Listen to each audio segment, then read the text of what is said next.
মন্দিরের সামনে চলে এসেছি। এইটা মন্দিরের রাস্তা। এই সিঁড়ি দিয়ে সবাই মন্দিরে প্রবেশ করছে। অন্য সাইডেও সিঁড়ি আছে, এটা মেন সিঁড়ি।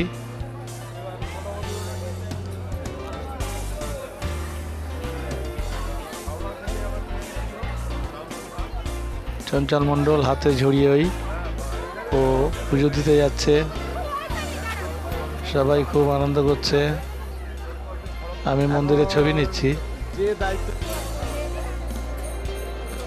উদয়ও পুজো দিয়ে ফিরছে, জ্যাকেট গায়ে দেওয়া।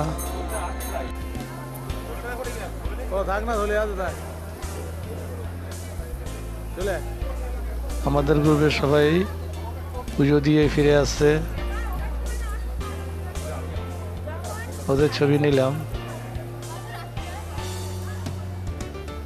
বলো ও গেছলো, চলে এলো। চঞ্চল চলে এসছে পুজো কমপ্লিট করে। এবার আমরা এখান থেকে হেঁটে হেঁটে আমাদের বাসের ওখানে আমরা সবাই যাব। ওখানে রান্না চলছে।